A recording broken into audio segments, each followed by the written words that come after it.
नमस्कार मित्रों, हमारी सीरीज चल रही है ग्रहों के सिद्धांत पर। एपिसोड नंबर 12 में हम बात कर रहे हैं ग्रहों के सिद्धांतों की, और आज हम बात करने जा रहे हैं विध्वंसकारी ग्रहों की। आज का वीडियो बहुत महत्वपूर्ण है।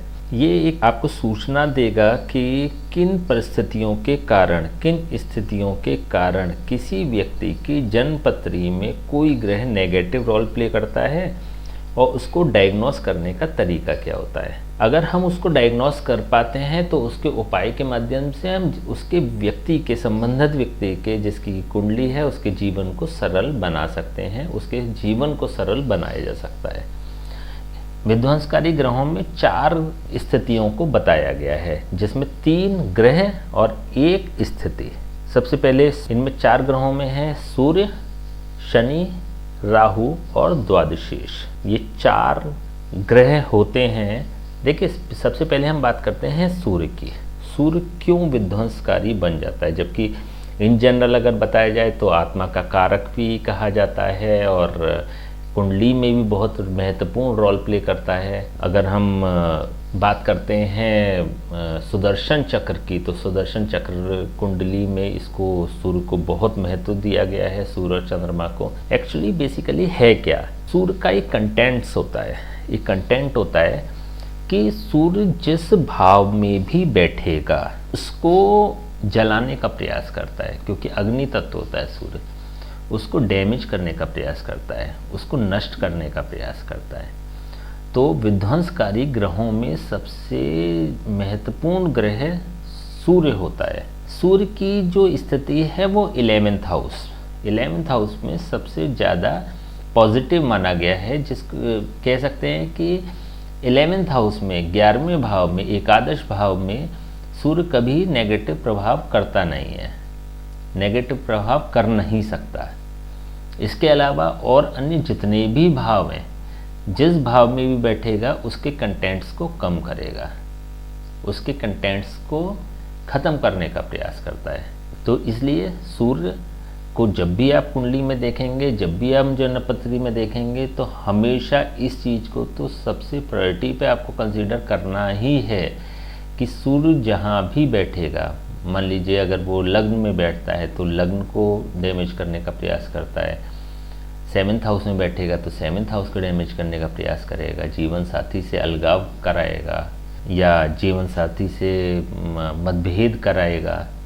अगर मान लीजिए 6th हाउस में बैठता है, देखिए अगर 6th हाउस में बैठता है तो 6th हाउस में एक रोग, ऋण और शत्रु, इनको तो परास्त करेगा, इनको तो डैमेज करेगा, लेकिन आत्मा का कारक है और कॉन्फिडेंस का कारक है, तो कॉन्फिडेंस को कम कर देगा।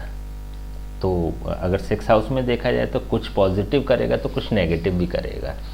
तो विध्वंसकारी ग्रहों में सबसे पहले तो सूर्य को आपको नोटिस करना है कि सूर्य की स्थिति क्या है। अगर सूर्य इस स्थिति में जा रहा है कि वो उस संबंधित भाव को नेगेटिव करने का प्रयास कर रहा है, जैसे कि जब भी हम शुभ भावों की बात करते हैं, सौम्य भावों की बात करते हैं, जैसे कि 4th हाउस है, 4th हाउस एक बहुत सौम्य भाव होता है, सेंसिटिव भाव होता है।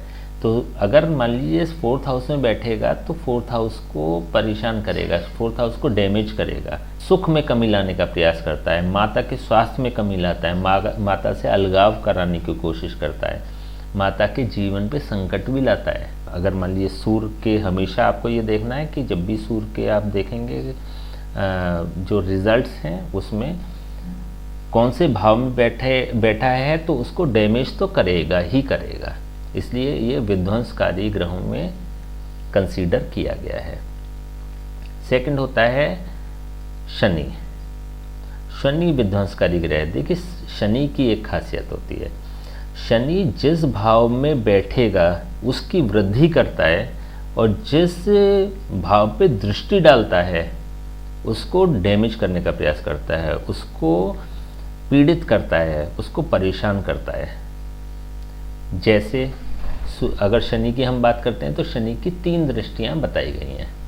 शनि की पहली दृष्टि होती है 3य भाव या तीसरी दृष्टि, 7वीं दृष्टि और 10वीं दृष्टि। अभी दृष्टियों के बारे में भी हम चर्चा करेंगे आगे, लेकिन इन जनरल क्योंकि शनि की बात चल रही है तो शनि की एक थोड़ा सा एक जनरल कंटेंट्स हम बताना चाहेंगे कि शनि की 3 दृष्टियाँ होती हैं कि एक तो अपना जहाँ भी बैठेगा उससे तीसरे हाउस को देखेगा, जहाँ भी बैठेगा 7th हाउस को देखेगा, और जहाँ भी बैठेगा वहाँ से 10th हाउस को देखेगा। हालांकि हर ग्रह अपने से 7th हाउस को तो देखता ही है, प्रत्येक ग्रह देखता है, लेकिन शनि की अगर बात करें, शनि की 2 अतिरिक्त दृष्टियाँ भी होती है, तृतीय दृष्टि और दशम दृष्टि। तो जहाँ बैठेगा उस भाव की तो वृद्धि करेगा, लेकिन विध्वंसकारी किसके लिए होता है? जिस पे कि उसकी तीसरी दृष्टि पड़ेगी और जिस पे कि उसकी 10वीं दृष्टि पड़ेगी, उसके लिए विध्वंसकारी कहलाता है। तो जब भी हम कुंडली देखेंगे, जब भी शनि को देखेंगे, तो हमेशा उसकी 3 दृष्टियों को जरूर देखेंगे, उसको कभी नज़रअंदाज नहीं करेंगे, लेकिन जिस भाव में बैठेगा उसकी वृद्धि करता है। सूर्य और शनि के बारे में हमने बात करी। अब हम बात करते हैं राहु की। राहु एक पृथकतावादी ग्रहों की लिस्ट में आता है। पृथकतावादी ग्रह होता है, सेपरेशन का कारक होता है, अलगाव का कारक होता है, एक मति भ्रम का कारक होता है, भ्रम का कारक होता है, बेसिकली कंफ्यूजन क्रिएट करने का कारक होता है। तो राहु का एक सबसे महत्वपूर्ण जो कंटेंट्स है वो तो यही है कि वो सेपरेशन का कारक है। जहाँ भी बैठेगा, जैसे कि सूर्य की हमने बात करी, जिस तरह से सूर्य सेपरेशन कराते, सूर्य तो बेसिकली उसको डैमेज ही करता है, लेकिन राहु उसको सेपरेट कराता है, उससे सेपरेट कराता है, उससे अलगाव कराता है। जैसे मान लीजिए 4th हाउस में बैठता है, अपने घर के सुख का है, तो अगर 4th हाउस में अगर राहु बैठ जाता है तो घर से दूर रखता है। 7th भाव में अगर बैठ जाता है तो पत्नी से दूर करने का प्रयास करता है, पत्नी से अलगाव करता है, मतभेद कराता है। या फिर 5th भाव में अगर बैठ जाता है तो संतान से अलगाव कराता है।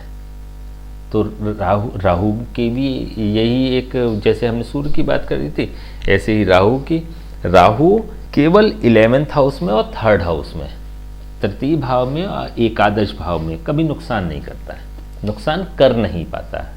देखिए, एक तो इसका कंटेंट्स होता ही है नुकसान करने का, या पृथकतावादी ग्रह होता है, सेपरेट कराता है, लेकिन ये 3rd हाउस में बैठकर और 11th हाउस में बैठकर, क्योंकि इन दोनों हाउसेस के कोई ऐसे कंटेंट्स नहीं होते हैं जिससे कि अगर सेपरेट होता है, अगर सेपरेशन ये कराता भी है तो उससे कोई नुकसान हो, तो कोई नुकसान की स्थिति नहीं बनती है। तो अगर मान लीजिए कि तृतीय और एकादश के अलावा किसी भी भाव में बैठेगा तो उस भाव से सेपरेशन कराएगा ही कराएगा। तो जब भी आप राहु को देखेंगे तो आपको एक चीज़ दिमाग में हमेशा रखनी है कि राहु सेपरेशन का विशेष कारक ग्रह होता है, सेपरेट कराता है, इसलिए विध्वंसकारी ग्रह की लिस्ट में ये इसको कंसीडर किया गया है। एक चौथा होता है द्वादशीश, 12th हाउस का लॉर्ड, 12वें भाव का स्वामी। मान लीजिए कि आपकी कर्क लग्न है, कर्क लग्न में अगर मिथुन राशि इसके 12th हाउस में आती है, 12th हाउस में का लॉर्ड मिथुन राशि और मिथुन राशि का स्वामी हो गया बुध। तो बुध इस कुंडली के लिए, कर्क लग्न की कुंडली के लिए बुध विध्वंसकारी ग्रह माना जाएगा। इसका भी कंटेंट सेम होता है, ये भी सेपरेशन का कारक बन जाता है। द्वादशेष सेपरेशन का कारक होता है। द्वादशेष जहाँ भी बैठेगा, जिस भाव में भी बैठेगा, उसको डैमेज करने का प्रयास करता है, डैमेज करता है। अगर आपको लग्न देखनी पड़ेगी, लग्न के आधार पे आपको देखना पड़ेगा। मान लीजिए अगर सिंह लग्न है तो चंद्रमा बन जाता है सेपरेशन का कारक, या द्वादशेष बन जाता है। तो ये भी विध्वंसकारी ग्रहों की लिस्ट में आता है।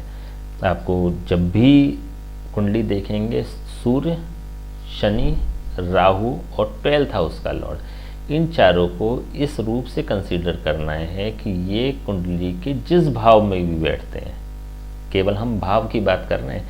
अभी देखिए, हम इसमें हम ये भी देखेंगे, जब हम आगे चर्चा करेंगे तो हम ये भी चर्चा करेंगे कि कौन सी लग्न है और संबंधित लग्न में वो सूर्य है या शनि है, वो किन भावों का स्वामी है। लेकिन अभी इनिशियल लेवल पे, या फिर ये कहें कि ये एक अलग से सिद्धांत है, ये एक पृथक से सिद्धांत है, और ये डैम श्योर है कि वो किसी भी भाव का स्वामी क्यों ना हो, सूर्य, शनि, राहु और द्वादशेष, वो किसी भी कुंडली में तात्कालिक रूप से अच्छा हो या खराब हो, कैसा भी हो, लेकिन वो जो अपना मूल स्वभाव है उसको कभी भी उससे विलग नहीं हो सकता, उससे अलग नहीं हो सकता।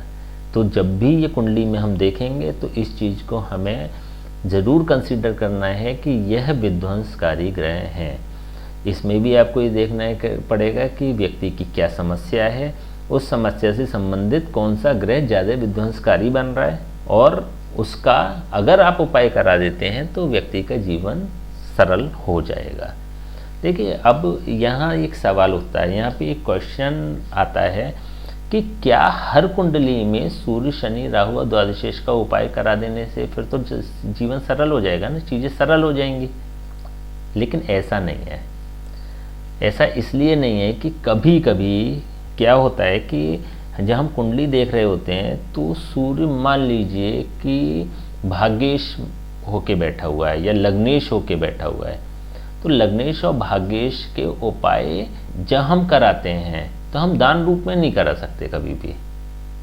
जब भी हम ये इसका उपाय कराते हैं तो हम पूजा पाठ की विधि से ही करा सकते हैं, क्योंकि अगर मान लीजिए हमने इस रूप में करा दिया, दान के रूप में करा दिया, तो उसके जो पॉजिटिव कंटेंट्स हैं, क्योंकि वो लग्न का स्वामी है, क्योंकि वो 9th हाउस का स्वामी है, या वो 4th हाउस का स्वामी है ना, या फिर वो 10th हाउस का स्वामी है, ये शुभ भाव होते हैं, ये व्यक्ति के जीवन में अहम रोल प्ले कर रहे होते हैं।